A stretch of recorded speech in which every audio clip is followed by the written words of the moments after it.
Hello বন্ধুরা, আশা করি তোমরা সকলেই ভালো আছো, ভালো থাকো এবং সুস্থ থাকো। তো আজকে তোমাদের সঙ্গে শেয়ার করছি চিংড়ির পুর ভরা পটল পোস্ত।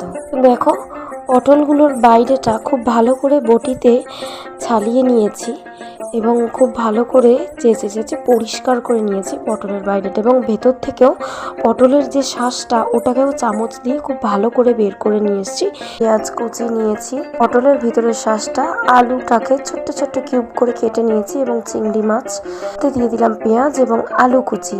ভালো করে ফ্রাই করে নিতে হবে। এরপর চিংড়ি মাছগুলোকে ভালো করে ধুয়ে তার ভেতরে কাটি ঢুকিয়ে স্ট্রেট করে নিয়েছি এবং আলু আর পেঁয়াজ কুচির মধ্যে দিয়ে দিচ্ছি আদা কুচি ও রসুন কুচি, মধ্যে দিয়ে দিচ্ছি হলুদ গুঁড়ো, জিরের গুঁড়ো দিয়ে ভালো করে নেড়ে ছেড়ে নিচ্ছি। এরপর দিয়ে দিলাম নুন, তারপর আবার মশলাটাকে খুব ভালো করে নেড়ে ছেড়ে নিচ্ছি।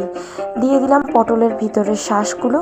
এরপরে খুব ভালো করে মশলাটাকে তৈরি করে নিতে হবে। সামান্য কিছু কাঁচা লঙ্কা কুচি দিলাম এবং দিয়ে নেড়ে চেড়ে একটু জল দিয়ে দিলাম। জলটা এই কারণেই দেওয়া যাতে আলুটা এবং পটলের ভেতরের যে শাঁসটা সেটা একটু সিদ্ধ হয়ে। দিয়ে দিলাম ধনেপাতা কুচি এবং মশলাটা হয়ে গেছে, নামিয়ে নিয়েছি। এরপর পটলগুলো নুন হলুদ মাখিয়ে তেলে ভাজতে দিয়ে দিয়েছি।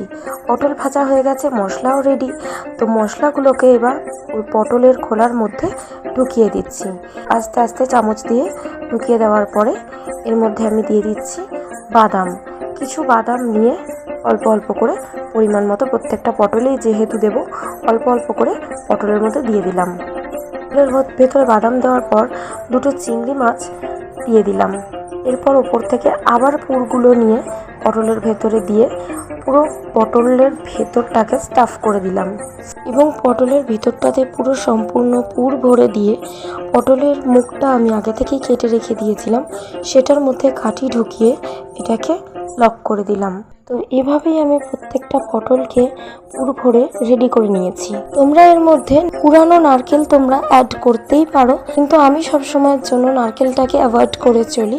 সর্ষে পোস্তর পেস্ট, সর্ষেটাকে দেখতেই পাচ্ছ আমি খুব ভালো করে ছেঁকে নিয়েছি, শুধু সর্ষের পাল্পটা নিয়েছি, সর্ষের এই খোসাটা আমি কখনোই দিই না। এরপর কড়াইতে দিয়ে দিলাম সর্ষের তেল, দিয়ে দিলাম কালো জিরে। এরপর সর্ষে পোস্তর পেস্টটা দিয়ে হলুদ, লঙ্কার গুঁড়ো, কাঁচা লঙ্কা, নুন এবং টমেটো কুচি দিয়ে ভালো করে নাড়িয়ে চাড়িয়ে নিয়ে মশলাটা যখন হয়ে এসেছে এর মধ্যে দিয়ে দিলাম ধনেপাতা কুচি। এরপর স্টাফড করা পটলগুলোকে ঝোলের মধ্যে দিয়ে দিলাম। ঝোলের মধ্যে দিয়ে ভালো করে নাড়িয়ে চাড়িয়ে ফুটিয়ে নিয়েছি। তো রেডি আমার চিংড়ি স্টাফিং করা পটল পোস্ত। তোমরাও এভাবে বাড়িতে ট্রাই করে ফেলো চিংড়ি স্টাফিং করা পটল পোস্ত এবং জানিও কেমন লাগলো। ভালো লাগলে অবশ্যই চ্যানেলটা সাবস্ক্রাইব করে দিও, একটু পাশে থেকো, বেল আইকনটা প্রেস করে নোটিফিকেশনটা অন করে দিও।